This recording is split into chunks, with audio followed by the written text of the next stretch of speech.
ini ya, saya mau sampaikan yang saya sampaikan di Teens ya. Tapi saya itu sebetulnya banyak pertanyaan, kita diskusi aja. Oke, iman. Yang pertama, slide pertama, iman timbul dari pendengaran dan pendengaran oleh firman Kristus. Ya, simple. Oke, nah sekarang berikutnya. Itu ya.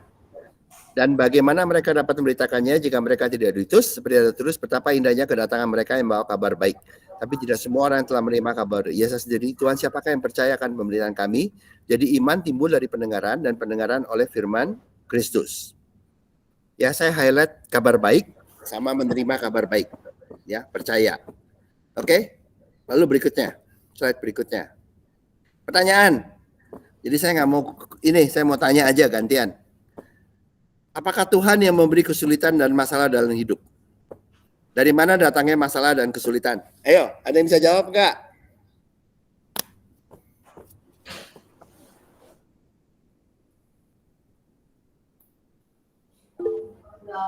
Ayo, Sari, angkat tangan. Apa?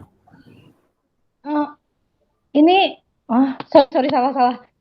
Ini menurut aku, karena kan kita hidup di dunia ini nggak seperti zaman dulu Adam sama Hawa diciptain. Jadi karena kita udah di tanah yang sekarang, jadinya ada kan bukan hidden, fallen world ya, dunianya telah jatuh. Jadi Tuhan yang kasih kesulitan atau bukan? Pertama. Bukan, karena Tuhan tidak berbuat jahat. Ya, jadi yang pertama, apa Tuhan yang memberi kesulitan dan masalah? Pertama, number one, bukan Tuhan. Karena Tuhan adalah kasih, jadi nggak mungkin kasih kesulitan. Tapi banyak orang agamawi, ceritanya Tuhan memberi kesulitan untuk menempa kita supaya kita tambah jadi bagus. Enggak sih. Atau untuk mencobai kita. Tahu nggak salahnya di mana? Katanya kata firman Tuhan kan kita bukan Tuhan yang mencobai, Tuhan tidak mungkin mencobai katanya gitu. Nah makanya karena kalau yang mencobai itu berarti orang itu nggak ngerti. Kalau Tuhan udah ngerti, masa dia cobai? Berarti kan dia kurang mengerti toh. Berarti Tuhannya nggak maha tahu, coba-coba. Iya, makanya tuh ada itu. Dan kalau makanya salahnya agamawi di situ. Kalau dia bilang Tuhan yang mencobai, pada waktu dia bilang Tuhan mencobai, itu artinya mereka masih kurang percaya Tuhan tuh maha tahu. Atau mungkin belum tahu bahwa Tuhan maha tahu ya Om. Belum tahu, jadi masih mikirnya kayak gitu. Ignorance. Ya, sama aja lah. Kurang percaya atau tidak tahu atau buta atau bagaimana lah. Kira-kira begitu. Tapi salah tuh. Yang kedua, kalau ada yang bilang bahwa kesulitan itu untuk membuat kita lebih baik. Oke? Itu sama aja dengan dia menyangkal Tuhan itu tidak mampu membuat kita jadi baik. Biasanya sih masalah bikin Sari jadi baik, jadi kudus. Kalau jadi kudus harusnya sih nggak dikaplok ya. Kudus, Tuhan kau bikin pencipta, bikin Sari jadi kudus, gimana cara? Kudus, begitu aja. Iya, katanya gitu. Kuduslah kamu sebab aku kudus. Jadilah terang, maka jadi terang. Kelar.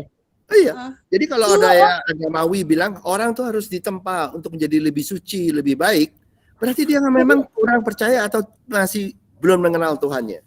Sudut pandangnya Om, kalau dibilang kuduslah kamu karena aku kudus, dulu aku mikirnya, dulu sebelum ngerti, mikirnya saya harus kudus karena perintah Tuhan. Tapi kalau yang jadilah terang terus jadi terang, berarti kalau Tuhan bilang kamu kudus karena aku kudus, berarti udah jadi kudus kan. Iya, kekudusan itu di hari penciptaan pertama kali disebut kata kudus itu di hari ke-7. Datangnya dari Tuhan, bukan dari manusia. Ya. Cuman teologia dan agamawi yang bilang seakan-akan kudusan itu datangnya dari usaha manusia. Ya. Terus kalau masalah hidup aku biasanya datang karena kebodohan aku. Bukan karena Tuhan. Datangnya masalah kesulitan itu sebetulnya kenapa? Datangnya dari keliling kita sendiri atau dunia yang fallen world masuk kita sendiri bisa bikin kesalahan. Iya, jadi bukan karena Tuhan, karena aku ignorance. Iya, karena di Calvinis akan bilang, Tuhan yang maha tahu memberikan kesulitan, dia punya rencana baik gitu. Iya. Ya. Padahal akunya aja yang lewat. Calvin begitu loh. Iya. Iya, itu jawaban aku sih. COVID, Karena datangnya dari aku yang Tuhan, belajar. dia mempunyai rencana baik gitu. Enggak? Betul ya? Ya? Iya. Oke, kita move Iya. on. Oke. Tanyaan berikutnya. Tadi Pan dibilang ya, untuk kabar baik. Pertanyaan, apakah kita harus membayar untuk dapat menerima kabar baik? Mesti bayar nggak? Gratis. Tony, bayar nggak? Gratis lah. Itu Gratis ya? itu, Mas, karena apa? Karena masalahnya orang mau terima nggak yang gratis itu. Kalau dia nggak mau terima, Iya. susahnya orang pikir bahwa Tuhan tuh kasih apa istilahnya, kalau lu bayar premi lu mesti dapat jaminan, kan enggak gitu. Kayak orang jual asuransi kan bayar premi itu dijamin. Kalau Tuhan kan enggak, gratis. Tapi mau terima atau enggak, mesti kadang-kadang orang lupa kalau Tony, Tuhan ngomongnya itu tentangan, biar jelas. Gratis ya, jadi nggak usah bayar. Kalau ada agama yang bilang bayar harga, berarti dia nggak ngerti kabar baik. Orang kabar baik kok suruh bayar. Enggak, gue pakai ini aja nggak apa-apa. Ya, jadi kabar baik atau berkat Tuhan, kabar baik ya toh, good news. Good news itu bukan hanya untuk keselamatan loh, untuk membuka mata yang tertutup, untuk yang lumpuh bisa jalan, seterusnya. Ya, jadi itu tidak usah bayar. Orang ya yang berani ngajarin di agama Wiba bisa bayar. Lu pikir lu ngerti ya tarifnya Tuhan berapa? Hah? Tanyain. Kalau ada itu pendeta atau itu bilang mesti bayar, tarifnya berapa? Huh? Dari mana dasarnya? Nggak ada. Orang gratis kok. Ya, oke, ya. Jadi jelas kan. Saya mau nanya Ya, saya mau nanya yang saya belum move on dari yang masalah dan kesulitan tadi Jadi pertanyaan saya kan tadi kita sepakat ya kalau memang kesulitan dan kesulitan dan masalah itu bukan dari Tuhan gitu. Kalau misalkan kayak gini kehidupan kita sebelum kita datang ke dunia itu kan Tuhan udah pasti mempersiapkan semuanya gitu. Apakah itu bagian dari termasuk kesulitan dan enggak? Dan masalah itu semua di 7 penciptaan. Tapi begitu di 7 hari penciptaan, begitu Adam dan Hawa jatuh, terkutuklah tanah karena engkau.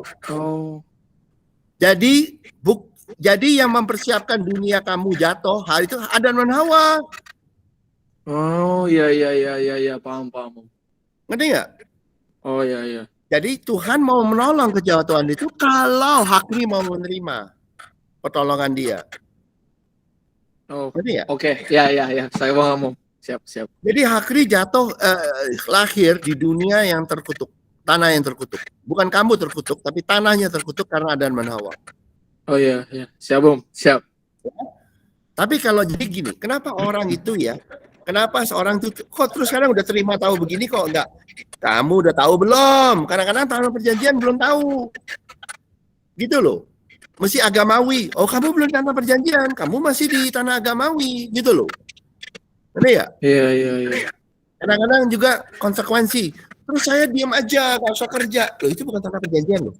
Di tanah perjanjian orang kamu bekerja dengan rajin. Gitu loh. Paham. Ngerti nggak? Jadi kadang-kadang orang tidak mengenali itu karena konsekuensinya dia. Dia bilang begini, oke, Tuhan ngomong begitu ya, karena itu saya mau pegang ya. Tuhan, kamu kerja. Loh, nggak ada loh gitu loh. Ngerti nggak? Tuhan ada janji kasih karunia, karena itu gue diam aja. Loh, nggak ada gitu loh di Bible. Di mana perjanjian kerja. Tapi diberkati Tuhan. Begitu loh. Kalau di doktrin kasih karunia, dia bilang, kamu diam aja, nanti datang sendiri. Siapa yang ngomong? Ngerti ya? Ya?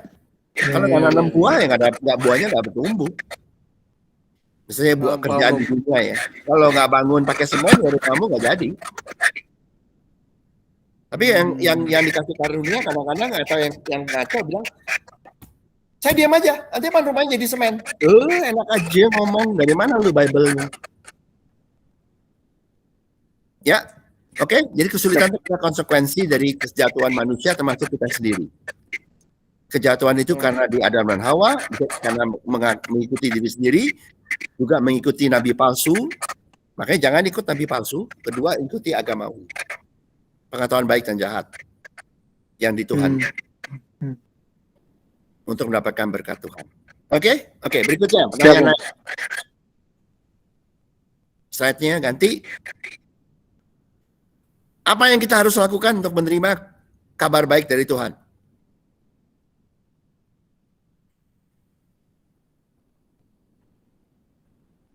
Ada yang mau jawab? Mesti ngapain? Ayo, Fu. Menerima kabar baik pakai apa? Ya percaya, Hong. Menerima dan percaya kasih Kristus. Ya, percaya. Jadi kabar baik itu pertama menerima kabar baik. Itu pakai kuping, mendengar. Pakai kuping. Ya. Jadi Betul. bukan pakai otak. Ngerti nggak? Oke. Karena banyak orang agamawi mau pakainya, orang teologi maunya pakai otak. No, pakai kuping. Mendengar. Ya. Dengar. Jangan pakai otak. Gitu loh. Habis itu percaya. Pakai hati. Percaya. Meskipun nggak ngerti. Percaya belum tentu kamu ngerti diberkatinya Tuhan kayak gimana. Kecuali orang-orang teologi. Dia maunya, makanya orang teologi tidak diberkati. Di padang gurun semua. Karena mereka pakai otak. Mereka bukan pakai pendengaran. Ya? Maunya diberkati pakai caranya mereka, Hong. Pakai otaknya. Ya, betul. Saya mengerti baru diberkati. Nggak ada di Bible. Ya. You percaya baru you ngerti. Nggak boleh. Orang teologi tidak ada yang diberkati dari tanah perjanjian. Karena mereka mau otak untuk diberkati. Itu berarti berhala mereka adalah otak mereka. Pengertian mereka. Karena itu mereka pasti tidak diberkati. Amin. Iya, betul. Karena itu dia membuat graven image, yaitu patung. Yaitu apa patungnya adalah pengertian mereka. Iya. Oke? Makanya orang teologi pasti tidak diberkati di tanah perjanjian. Selama mereka belum berubah. Bukan sekolahnya yang begitu. Kayak Paulus. Kalau nggak berubah, nggak bisa diberkati. Betul. Berikutnya. Nah, ini saya tanya, ini dalam. Apa bedanya percaya pada Yesus Kristus sebagai Tuhan dan Juru Selamat dan percaya kepada kabar baik?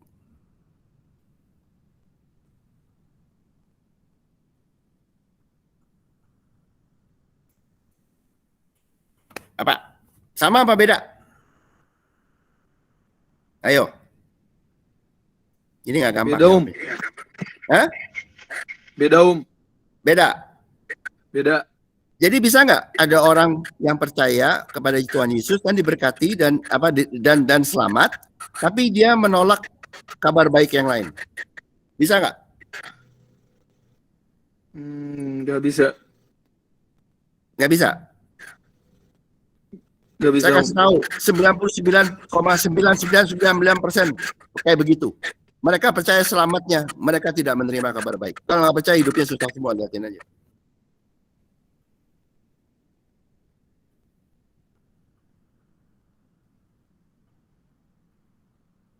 Ngerti nggak? Karena banyak orang gereja, hampir semuanya benar, semuanya benar, menerima Yesus sebagai juru selamat. Tapi menerima kerajaan surga, kabar baik, berkat, no, mereka semua pada out. Karena mereka otaknya jalan semua kemana-mana. Mereka benar hanya di juru selamat. Pada waktu mereka pakai otaknya, mereka sudah menolak kabar baik. Pada waktu mereka pakai teologianya yang diterima, bukan kabar baik. Bayangkan begitu.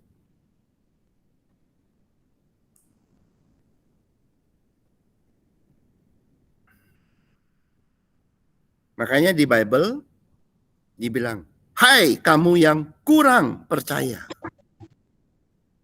Disebutnya. Kebanyakan gereja 99,9999% kurang percaya.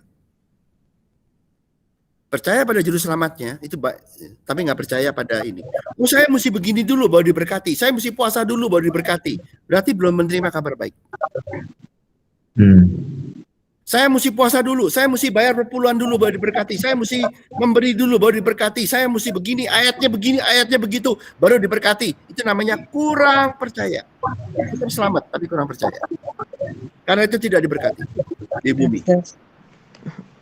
Ngerti ya? Ada suara nggak ya? Tes. Kebanyakan orang Kristen begitu. Saya Tes, berbuat tes. salah, Tuhan jauh. Dia tetap tahu Yesus sebagai juru selamat. Pada waktu dia berkata, Tuhan jauh, karena saya buat salah. Kamu nggak percaya kabar baik, nggak percaya kasih Tuhan yang begitu baik. Bayangkan, 99,9999% orang Kristen di posisi ini percaya Yesus sebagai juru selamat, tapi belum mengerti kebaikan Tuhan atau kasih Tuhan. Ada yang mau komentar nggak? Mungkin kabar baik yang dimaksud itu juru selamat kan?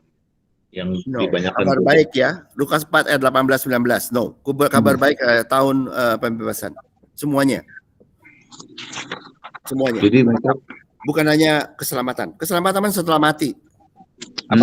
Apa? Ya kita langsung percaya dan hidup kekal. Tapi masa hidup kekal pas-pasan gitu dari hidup kekal dari Tuhan tuh, bukan gitulah. Di surga kan nggak gitu. Banyak orang Kristen kan begitu. Kenapa? Karena mereka masih berada di situ. Makanya mereka mungkin berharap kabar baik atau berkat itu harus diperjuangkan kali. Sehingga makanya belum percaya kabar baik karena mesti berjuang. Berarti dia percaya kabar dari pendeta untuk berjuang. Ya. Siapa bilang berjuang? Tuhan yang berjuang. Iya, itu dia Pak. Tuhan yang memberi. Jadi kerajaan surga. Orang namanya hartanya kerajaan surga, milik Bapa. Yang Tuhan yang minta, Bapa kami di surga, dipermuliakan namamu, datanglah kerajaanmu. Ya Tuhan yang minta, Yesus yang minta. Ya, kan ada ngajarin kita untuk begitu, menerima, karena Tuhan yang membawa kerajaan surga. Oke? Ada pertanyaan nggak? Karena beda. Banyak orang Kristen selamat, tapi hidupnya di padang gurun. Mutar-mutar nggak ngerti dan diberkati sama Tuhan satu-satu. Pewahyuan setengah mati dapatnya. Mujizat setengah mati dapatnya. Berkat dapatnya ya sekali-sekali lah. Dapat juga. Tapi sekali-sekali. Kebanyakan orang Kristen di padang gurun. Kalau jujur. Tapi yang di tanah perjanjian enggak. Berkat gampang, pewahyuan gampang, jawaban doa gampang dan cepat.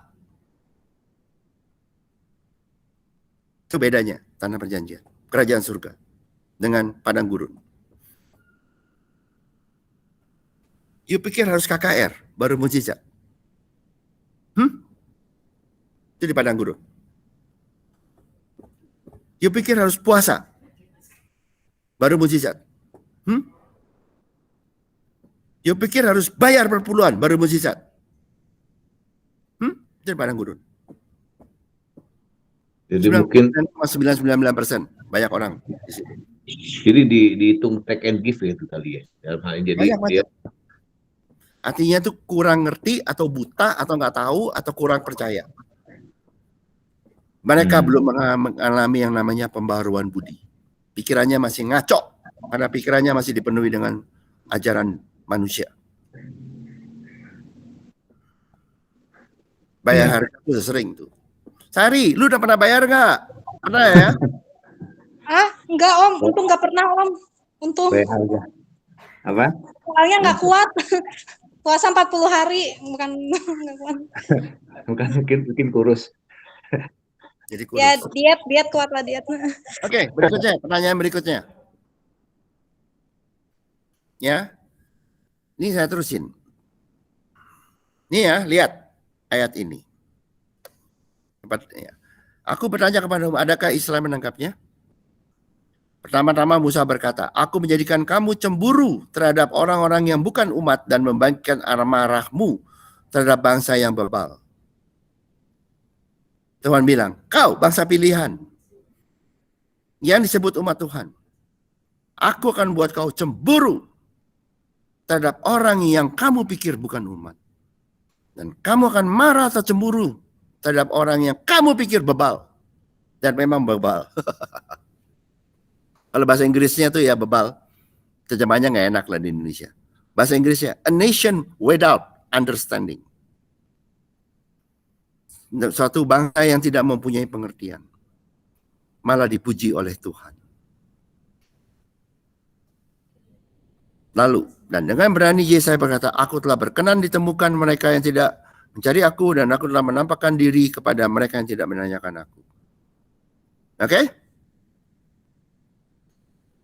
Jadi Tuhan akan memakai akan memberkati mereka yang tidak mempunyai pengertian. Pengertian apaan, Om? Nah, lu pikir apa, Sari? Pengertian tentang Tuhan ya? Yang dia pikir pengertian tentang Tuhan yang harus gimana-gimana gitu bukan sih? Teologia pengertian gitu bukan sih? Itu ya. Taurat, pengertian teologi. Israel bangga ada situ. Tuhan bilang, kamu pakai otakmu, akan aku buat kau menjadi cemburu dan marah kepada lihat orang lain diberkati yang tidak pakai otak. Ngerti? A nation without understanding. Karena untuk percaya, kau tidak perlu mengerti. Ngerti nggak, Sari? Iya, ngerti Om. Orang Kalau domba. harus dulu pakai otak dan mengerti, baru percaya. Berarti Tuhan bukan Tuhan. Yang Tuhan adalah pengetahuan baik dan jahat. Ngerti? Iya. Ya aku ingetnya karena dia gembala, kita cuma domba yang nggak bakal ngerti lah. Iya. Kalau harus pakai ngerti dulu, baru bisa percaya. Itu artinya Tuhan di bawah otak kita. Ngerti? Itu namanya kita memberhalakan otak kita. Kita memberhalakan pengetahuan baik dan jahat. Jangan buat patung bagimu. Karena itu yang memakai otak itu, seperti para murid teologi, pasti tidak diberkati. Karena berhala. Yang benar gimana? Percaya dulu, baru mengerti. Baru boleh pakai otak. Percaya dulu, baru jangan dibalik. Seperti orang-orang teologi. Ngerti nggak? Aku akan membangkitkan marahmu terhadap a nation without understanding. Seakan-akan di itu.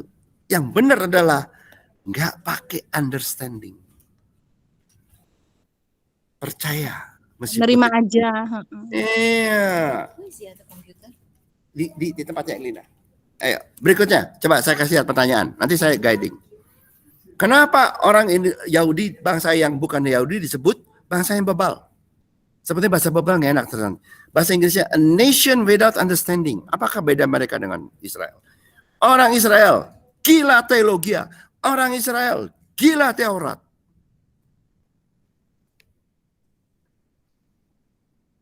Orang yang bukan Israel lebih acuh. Tapi percaya itu yang benar. Kemudian karena percaya Tuhan memberikan pengetahuan yang lebih hebat dari seluruh orang teologi. Karena Tuhan yang memberi. Yang lebih hebat dari seluruh rabi-rabi Yahudi. Karena Tuhan yang memberi. Itu yang benar. A nation without understanding. Tapi believe. Dan setelah believe, they shall understand. Loh. Ngerti nggak? Sequence-nya nggak boleh salah. Percaya dulu, baru mengerti. Kebanyakan orang teologi mau mengerti dulu, baru percaya. Tidak bisa. Meletakkan Tuhan di bawah otakmu.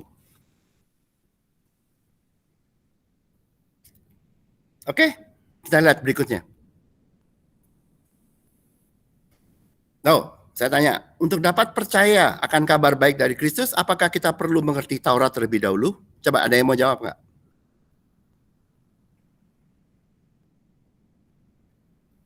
Kayaknya ya, Om. Aduh, agree, enggak lah. Lu belajar Taurat sampai mati juga lu orang ini. Maksud aku gini, Om. Belajar Taurat itu bukan harus kayak mengikutin sih, Om. Kayak paham paham ininya dulu kayak ilmunya, tapi nggak kan kalau aku pilih ya Om, kalau misalnya tahu dengan kayak apa langsung dihukum kasih, langsung ngerti keselamatan dari Tuhan. Kadang-kadang tuh eh, ada hal-hal yang kayak secara manusiawi yang selalu ada tertindas gitu Om. Makanya aku bilang paham bukan berarti, makanya aku pernah baca juga sih Om, baik belum tentu benar. Nah itu.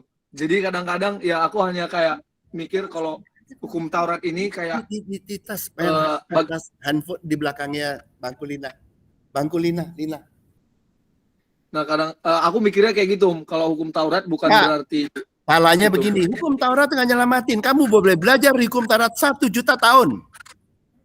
Sama aja. Yang kamu tahu adalah kamu salah dan kamu salah dan kamu salah dan itu pun kamu nggak. Masih banyak yang kamu tidak tahu. Ya, makanya tadi di ayat tadi disebutin bangsa Israel, kau yang jago Taurat, kau akan cemburu terhadap negara yang orang yang bukan Yahudi yang percaya.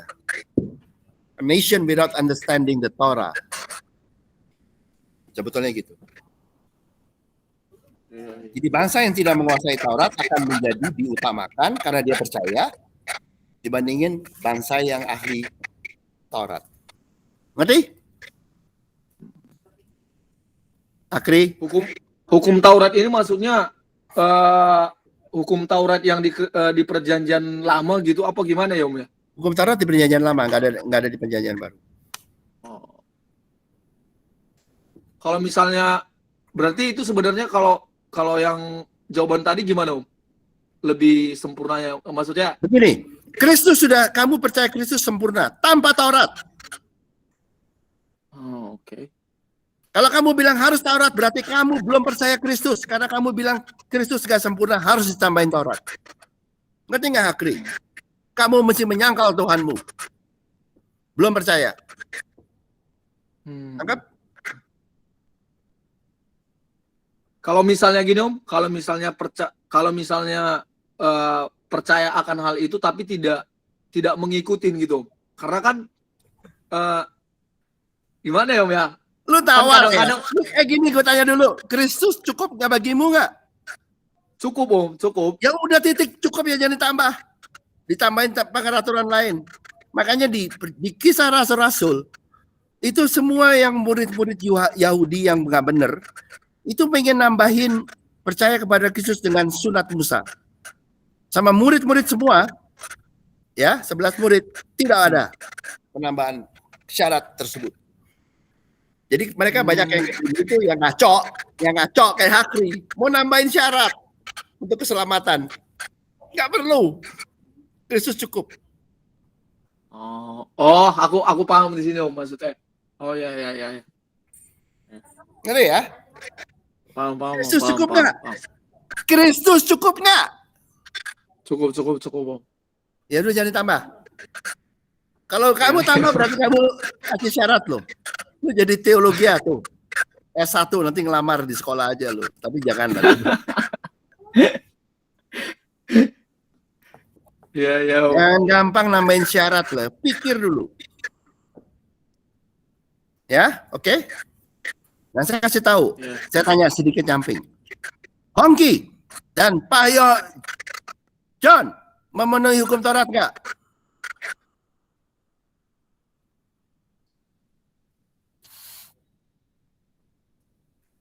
Saya kasih tahu, memenuhi dengan cara saya mati bersama Kristus. Hukum Taurat digenapi pada waktu mati. Oke, nah udah, terus lagi. Tapi ini kita menerima kabar baik ya, menerima berkat yang Tuhan ya. Sebetulnya dari Lukas 4 tuh, the year of the Jubilee ya. Untuk dapat menjadi percayakan kabar baik dari Kristus, apakah kita perlu mengerti doktrin teologi dulu atau tidak?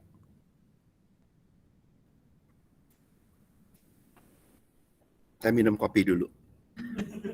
Perlu untuk menerima berkat kabar baik, mesti jadi sekolah teologi dulu, lulus, atau setengah lulus, atau S2, atau S3, atau jadi dosen. Nah, untuk diberkati kabar baik. Atau nggak perlu? Nggak perlu. Ari. Hah? Nggak perlu. Jangan psikologi, ntar keblinger, pusing, Dan disuruh puasa ya. Ya? sesat. Jadi nggak perlu. Dia harus ngerti. Karena banyak orang di dunia melihat yang tamatan teologi lebih suci, lebih kudus, lebih diberkati daripada orang biasa. Nonsense. Oke? Dia jangan tambah-tambahin Kristus. Oh, Kristus bagus. Tapi kalau dikasih teologi lebih bagus lagi. Enak aja ngomong. Gitu loh. Kristus. Pure. Nah itu faith namanya iman. Saya mau jelasin itu supaya iman kamu benar. Lebih ngerti. Ya, simple. Jangan terpesona dengan agamawi, jangan terpesona dengan orang Yahudi, jangan terpesona dengan bangsa pilihan, jangan terpesona dengan teologi, jangan terpesona pada yang lain-lain. Who bewitch you? Jangan kamu ini. Siapakah yang bewitch? Menarik perhatianmu. Mempesonakan kamu sehingga kau yang dimulai dari roh berakhir di dalam daging. You harus ngerti. Ada gereja gede, saya terpesona. Lo jadi daging lo. Ada pendeta besar, saya terpesona. Jadi daging lo. Itu lo. Gak boleh. Hanya Kristus. Ya? Itu iman namanya. Oke? Saya mau gituin sebetulnya supaya ngerti. Kalau enggak banyak orang di gereja masih terpesona. Orang lain itu lebih pintar. Orang itu lebih tahu. Orang itu lebih kudus karena dia darah Yahudinya 60%. Aduh, ngomong kayak gitu ngaco. Ya? Oke, berikutnya. Siapa yang akan lebih diberkati oleh kabar baik? Saya tanya. Orang yang suka mendalami ayat Alkitab dulu, jadi mengerti dulu, baru dia maybe percaya setelah ngerti. Gitu, atau orang yang suka teologi yang berusaha mengerti rencana Tuhan baru percaya, atau orang yang percaya, yang mana yang diberkati? Orang yang percaya, Om. Iya, yang 1 dan 2. Semuanya diberkati. Idolatry. Saya kasih tahu. Semuanya diberkati, Pak. Semuanya diberkati. Betul. Yang 1 yang percaya itu tanah perjanjian, yang 2 itu di padang gurun. Matahari untuk orang benar dan orang fasik, Pak. Iya, yang di padang gurun matahari yang sama yang seharusnya memberkati dia kepanasan. Orang Israel loh, bangsa pilihan. Banyak di luar sana yang orang tidak percaya justru lebih kaya juga, Pak. Exactly. Makanya ya sebetulnya lebih baik dari segala berkat ya orang yang belum percaya daripada orang agamawi. Karena agamawi ada kutukan. Jadi jawabannya siapa yang lebih diberkati adalah semua orang, Pak. Enggak, ini maksudnya lebih menerima. Diberkati itu dalam arti menerima berkatnya gitu. Kabar baik untuk semua orang itu betul. Maksud saya itu diberkati itu pertanyaannya itu adalah untuk yang lebih banyak menerimanya siapa. Betul, kalau kabar baik untuk semua orang betul. Sama. Iya, banyak di luar sana yang bahkan sampai mati pun mereka tetap kaya, Pak. Walaupun tidak percaya, Pak. Iya, itu betul. Memang begitu. Berarti jawabannya bukan yang ketiga, Pak. Semuanya benar, Pak. Oh bukan, kabar baik bukan kekayaan, lain lagi. Lebih besar dari itu. Di sini kan ditanya siapa yang lebih diberkati, Pak. Yes, diberkati dalam arti dia menerima. Jadi kalau Tuhan memberkati semua, betul ingin memberkati semua. Ya, tapi bukan dari segi kekayaan kayak yang ngomong. Tapi untuk yang lebih menerima kabar baik tadi, berkat, jadi matanya celik, bisa mendengar, bisa mengerti, dan diberkati, dan dibebaskan dari tawanan semua. Yang mana? Makanya saya bilang tadi tuh Om, kaya itu baik ya, dan baik itu pun belum tentu benar, maka yang dibilang Tuhan tuh. Sama kayak saya nggak mau pakai kata kaya, saya pakai kata itu kabar baik, diberkati atau menerima berkat kabar baik. Ya itu. Nggak pakai kata kaya, karena nanti bingung. Karena bingung nanti kalau. Diberkati luas nanti manusianya. Jadi bukan hanya sekedar kekayaan. Saya kasih tahu ya. Kekayaan. Saya kasih tahu ya. Saya kasih tahu, saya kan ini ada bilioner, kaya sekali. Bukan satu, anaknya rusak. Jangan bilang duit nomor satu. Itu kalau dia bayar loh. Anaknya rusak secara fisik. Manusia yang nggak ngerti bilangnya kekayaan. Ini saya bukan teori ya, aku nggak bilang itu, nggak bersebut nama.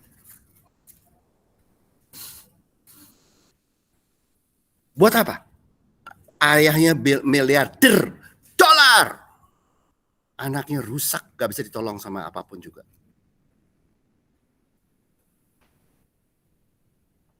Hati-hati. Bukan satu orang. Oke, berikutnya. Nah ini ya, jangan gelisah hatimu, percayalah kepada Allah dan percayalah juga kepadaku. Ini penting, Yohanes 14 ayat 1. Yang saya pernah sampaikan. Di tengah Yohanes 13 dan Yohanes 15. Panggilan untuk menerima kasihnya. Saya tanya ya, ini pikir dulu. Bisa nggak kita percaya dan gelisah secara bersamaan? Dari ayat ini. Bisa nggak? Nggak bisa. Siapa yang bilang bisa? Bisa gelisah. Human kayaknya.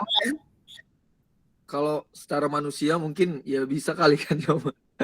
Punya emosional soalnya. Ini Bible bukan percaya kepada gua, Hakri, bukan percaya pada si Maria. Lu Tuhan, yang definisi Tuhan nih ayat.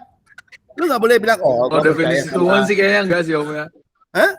Nih, jangan gelisah hatimu, percayalah kepada Allah dan juga percayalah kepada aku. Coba baca ayat itu. Kalau secara definisi Gelisah Tuhan sama percaya berlawanan nggak? Berlawanan. berlawanan. Kalau definisi Tuhan kayaknya iman tadi sih Om ya. Kalau ada iman sih kayaknya kayak Daniel ya. Enggak, jangan pakai Daniel. Ini ayat ini. Percayalah kepada Allah, percayalah juga kepadaku. Janganlah gelisah hatimu.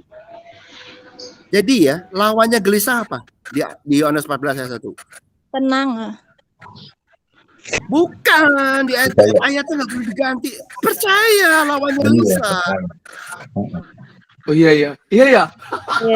Bener nangkep ya? Aduh, bahasa Indonesia lu belajar di mana lu? Otaknya jalan tuh, otaknya jalan. Itu problem. Itulah mas gue bilang, gimana kok hilang gue? Itulah yang saya bilang, lu jangan pakai otak. Iya. Dia jalan jadi ngaco. Itu yang gue bilang tuh. Betul. Lu pakai otak. Lu kayak main musik nggak pakai otak, nggak apa-apa. Tangannya jalan sendiri. Ya. Jadi ya, gelisah adalah lawan dari percaya. Tangkap ya. Orang percaya yang benar tidak gelisah. Yang gelisah kurang percaya. Kalau kurang percaya tidak ada kasih. Tunggu dulu. Lu nanti dulu deh. Sekarang gue tanya lagi ya. Siapa yang gelisah? Yang tidak percaya atau kurang percaya. Iya. Siapa yang percaya? Iya, boleh lah. Yang tidak gelisah. Iya, yang nggak gelisah. Saya kasih lagi ya. Siapa yang gelisah? Yang kurang percaya. Kurang percaya akan apa? Akan kabar baik. Dengar firmannya yang salah kali. Tuhan. Kabar Iya, baik kan, dan firman kabar Tuhan.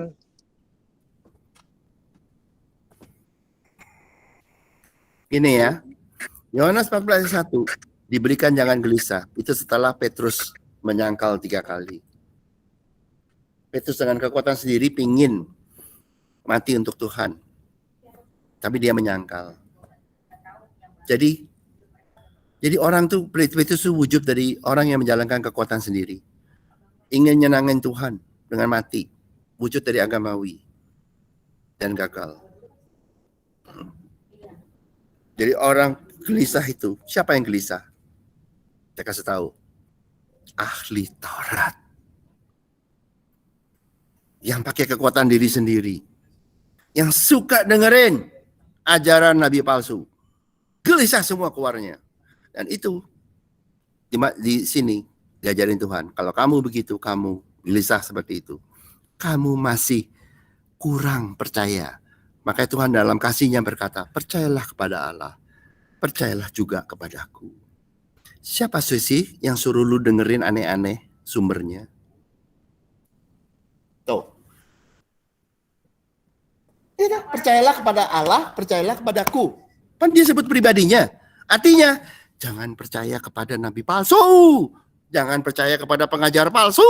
Gitu loh. Jangan percaya kepada otak lu yang muter-muter terus. Inilah, saya bilangin. Kenapa? Kalau you nggak percaya, kamu kan secara tidak langsung kamu menolak kabar baik tadi. Karena kabar baik harus diterima dengan percaya. Pada waktu menerima kabar baik, kamu diberkati. Pada waktu kamu menolak kabar baik karena kurang percaya, ya kamu belum waktunya diberkati oleh kabar baik yang sama. Meskipun kabar baik itu sebetulnya ingin memberkatimu. Ada nggak? Kasihan orang yang gelisah. Mereka pikir, saya belajar teologi ya, saya tanya banyak. Mereka hebat. No, kamu mencari pengertian. Kamu bukan mencari untuk kamu jalannya salah. Yang diberkati adalah yang percaya, bukan yang pintar.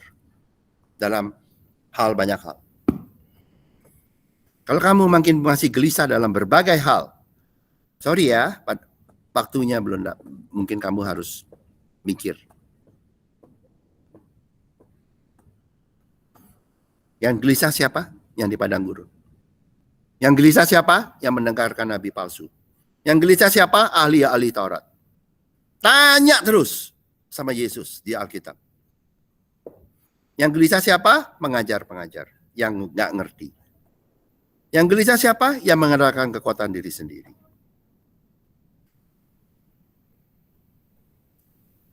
Ya, yang gelisah siapa? Yang masih kurang percaya. Hati-hati ya dengan otakmu. Kalau saya bilang, kamu nggak bisa matiin otakmu. Tapi yang benar adalah percaya Tuhan. Nanti kamu akan mengerti. Akhlak agamawi, ingatnya mengerti dulu baru percaya. Sorry ya, impossible. Saya kasih tahu. Sorry ya, itu adalah doktrin. Teologi ya. Ngerti. Diajarnya jadi pintar. Gak percaya keluarnya. Merasa dirinya pintar tapi kurang percaya. Buat apa? Oke, berikutnya. Nih ya. Terus gimana saya pakai otak saya? Kamu pakai otakmu untuk apa? Kalau untuk beli makanan, untuk minum, untuk kerja silakan. Tapi untuk membaca Tuhan, you kira pakai otak lu bisa ya? You pikir you siapa ya? Domba bisa baca manusia. Manusia bisa baca Tuhan. You pikir yang benar lah.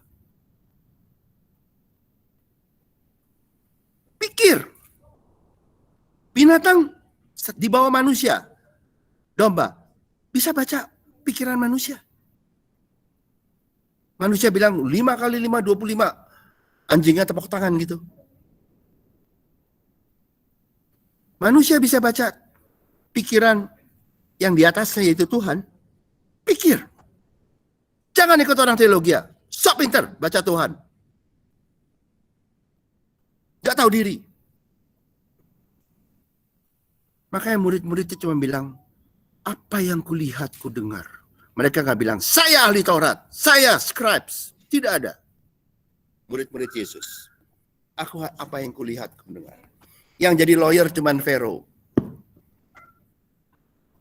Di dunia, bukan di surga.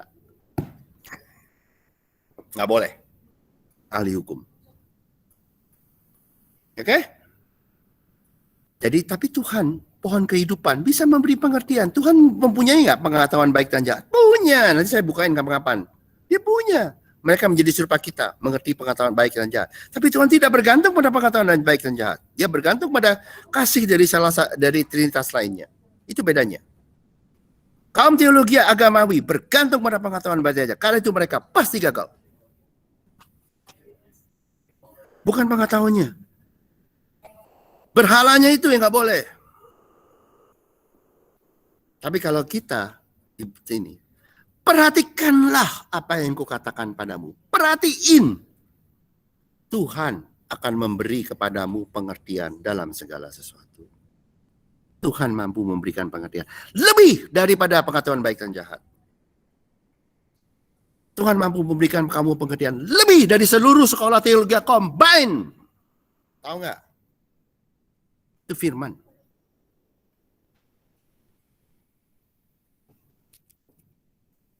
Dan pada waktu kau bergantung seperti itu, percaya dulu, kau akan mengerti. Karena Tuhan memberi pengertian. Pada waktu kau mencari, tanya macam-macam untuk mengerti, baru percaya, kau tidak diberkati di tanah perjanjian. Ngerti bedanya?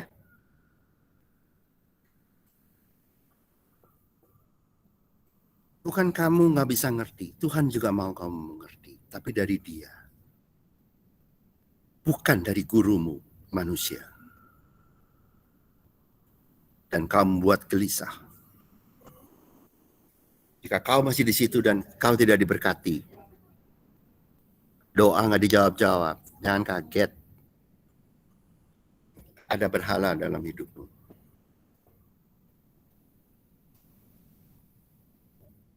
Oke? Sumber pengertian dari Tuhan adalah dari pohon kehidupan. Bukan dari orang pintar, bukan dari teologi, bukan dari kaum agamawi, bukan dari kemampuan otak kita. Bapa di surga lebih pintar dan lebih mampu untuk mengajar kita.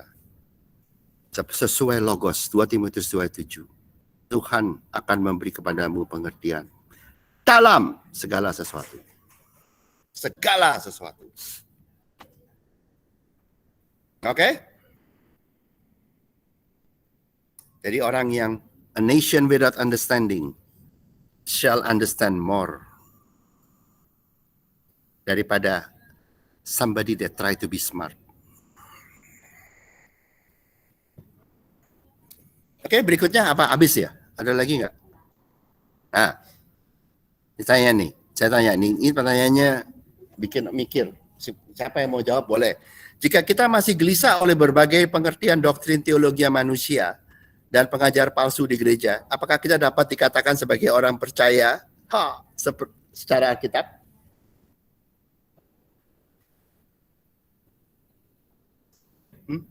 Kalau kamu mesti gelisah,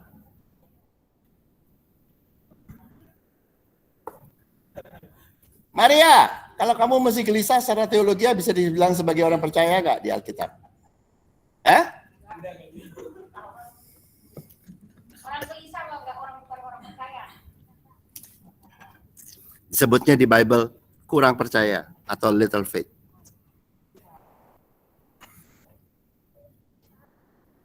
Kebanyakan orang Kristen di situ.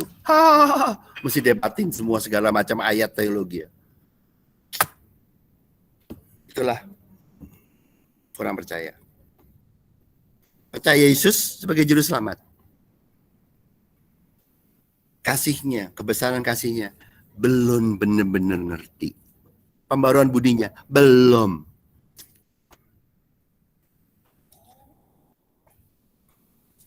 Oke, berikutnya apa? Saya tulis. Habis ya. Nih, jika kita masih gelisah oleh berbagai pengertian doktrin teologi manusia dan pengajar palsu di gereja, apakah kita telah menerima dan akan diberkati? Akan diberkati? Diberkati Tuhan mau, tapi kamu diberkati real nggak? Nerima nggak? Oleh berkat dari kabar baik? Saya kasih tahu. Coba, ayo. Kalau gelisah lu diberkati nggak? Oleh berkat yang bukan padang gurun loh ini berkat yang benar-benar. Ini bukannya berkatnya Elia dikasih makan dari burung gagak. Nggak enak makan dari burung gagak.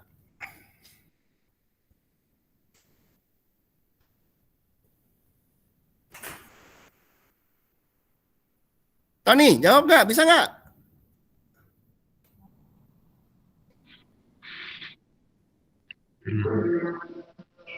Ya mesti percaya dulu. Kita pokoknya kalau kita itunya seperti kayak anak kecil aja. Anak kecil kan kalau kita jadi anak bubble atau apa with nation without understanding itu kayak anak kecil. You just receive. Basic. Kalau saya sesimpel itu aja sih kalau menurut saya. Nggak usah Ya. macam-macam mungkin ke kiri ke kanan. Ya, gitu. Saya bilang ya, banyak orang agamawi juga kaya, banyak penipu juga kaya, banyak orang juga kaya dengan pintarannya sendiri bisa. Tapi saya ngomong ini berkat dari Tuhan ya, lain loh. Iya. Banyak loh orang yang jahat kaya banget loh, Iya benar. banyak penipu loh kaya banget. Jangan bilang dari Tuhan ya. Karena banyak orang buta, dia bilang udah kaya. Loh kalau kamu standarnya kayak gitu, kamu jadi penipu aja. Iya benar. Banyak orang bilang kaya, dia buat kaya dari Tuhan.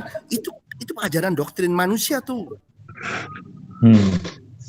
Jangan bilang loh, careful. Yang saya ngomong kabar baik ya. Iya. Dari Tuhan. Yang menyeluruh berkata. Kalau dunia yang gila harta, pengennya dengan segala cara jadi kaya. Udah ting. Ya sudah lu nyembah setan aja sekalian. Iya benar. Apa tuh waktu Yesus dicobain, kalau nggak salah berlutut lah, aku akan berikan seluruh dunia kepadamu. Pesugihan. Iya, banyak tuh. Itu bukan dari Tuhan ya, jangan bilang dari Tuhan ya. No. Iya benar Sari. Udah bunuh orang, ngerampok, bilang, oh saya data saya dari Tuhan. Enak aja ngomong. Oke, terakhir apa? Habis ya? Jadi udah ngerti iman belum? Pelan-pelan. Iman ini bukan iman keselamatan ya. Saya bukan itu. Iman yang untuk kamu menerima seluruhnya. Keselamatan kamu mati selamat itu satu hal ya. Tapi ini total. Kehendak Tuhan itu bukan hanya kamu diselamatkan pada waktu kamu mendapat ini. Kamu tapi hidup baru di bumi ini dan di surga dan seterusnya. Itu maksud saya. Kerajaan surga masuk berkatnya. Bukan iman untuk namanya saving faith atau apa iman keselamatan bukan. Di Bible ya untuk keselamatan, aduh nggak banyak orang dia itu ngerti lah. Tapi mengenai kerajaan surga, waduh banyaknya banyak. Dan mengenai tanah ini, berkat-berkat ini banyaknya nggak karuan ayat. Yesus sebagai juru selamat, simple. Dan sebagian besar gereja, jemaat, atau hampir semua mengerti Yesus sebagai juru selamat. Mengenai kerajaan surga, di sekolah teologi, no. Di gereja, no. Saya kasih tahu. Tahunya dikit, nggak dapat di padang gurun semua. Karena masih banyak kepercayaan aneh-aneh. Muter-muter ya berarti dia. Ada yang masih berasa dikondem, ada yang masih berasanya mesti klaim, ada yang mesti jungkir balik, ada yang mestinya berasanya mesti bayar harga. Aduh, ada yang mestinya macam-macam teologinya macam-macam. Iya. Ada yang mestinya saya mesti didoain sama pendeta baru diberkati. Waduh. Mungkin itu kali ya. Saya mesti KKR baru mujizat. Mungkin kali aja mikir kayak gitu. Mungkin ada firman, carilah kerajaan Allah dahulu. Mungkin itu kali ya. Ya. Ada kan? Dan kebenarannya itu. Banyak orang cari kang taunya kerajaan surga. Dia bilang dan kebenarannya pada waktu kamu dapat kebenarannya kamu dapat kerajaan surganya itu yang hidden. Itu penting. Dari yang taunya aja tuh kerajaan surga, lu nggak menolak kebenarannya, lu malah nggak dapet. Ayatnya nggak salah. Dan kebenarannya, truth, truth, TRUTH. Nah itu kepotong tuh biasanya. Banyak orang doktrin grace, lupa truth. Om, truthnya itu yang God is love kan ya? Iya dong. Ya Tuhan adalah kasih. Nggak truth, kebenarannya yaitu kasih. Makanya Alkitab nggak bisa ditutup sebelum Tuhan adalah kasih ditulis. Injil nggak bisa ditutup sebelum kasih Tuhan dinyatakan di sama di Yohanes 21. Apakah engkau mengasihiku? Apakah engkau mengasihiku? Hah? Surat-surat tidak bisa ditutup sebelum Yohanes dipakai Tuhan untuk menulis Tuhan adalah kasih. 1 Yohanes 4 ayat 8 dan ayat 16. Ngerti nggak? Iya. Tanya Om. Wahyu nggak bisa ditutup sebelum Alkitab dinyatakan mengenai kasih Tuhan. Semuanya. Pada waktu hanya pada waktu kasih Tuhan dinyatakan. Ya toh? Ya udah, baru mengerti. Baru bisa ditutup sempurna. Artinya Alkitab nggak usah ditambahin lagi. Selesai. Benar Om. Jadi sebetulnya Tuhan menyatakan dirinya cuman ini. Dari awal loh, padahal penciptaan ya yang Tuhan nyatakan apa? Pada awal pada mulanya Tuhan menciptakan langit dan bumi. Dia menyatakan dia pencipta nggak usah dibantu. Pencipta bisa bikin orang pintar. Pencipta bisa bikin orang kudus. Pencipta bisa memberkati tanpa dibantu. Ketuhanannya. Yang kedua, ayat Kejadian 1 ayat 2. Terang Allah melayang-layang di depan di atas bumi yang belum membentuk dan kosong dan gelap. Tuhan adalah kasih, dia mengasihi yang di dalam kegelapan. Jadi dari Kejadian 1 ayat 1 dan Kejadian 1 ayat 2 dari awal Tuhan adalah kasih. Dan di Wahyu ditutup gimana? Datanglah segera. Ya toh, kasih karunia Tuhan menyertai. Jadi Alkitab dibuka dengan Tuhan adalah kasih. Alkitab ditutup dengan Tuhan adalah kasih. Injil ditutup dengan Tuhan adalah kasih. Surat-surat ya dari Paulin surat Paulus, surat Petrus, surat Yohanes ditutup dengan Tuhan adalah kasih. Oke, kita doa, tutup. Bapa di surga, terima kasih Yesus, kebaikan-Mu, pertolongan-Mu bagi kami semua ya Tuhan. Kau yang ditinggikan, Kau yang dimuliakan, segala puji hormat bagi Engkau ya Tuhan. Dan biarlah ya Tuhan, Kau sendiri yang menjadi guru kami, Kau sendiri yang mengajar kami, dan Kau sendiri yang bersaksi melalui kami dengan memberkati kami. Dalam nama-Mu kami berdoa. Amin. Amin. Bye-bye. Terima kasih. Thank you, Pak. Semua terima kasih. Terima kasih.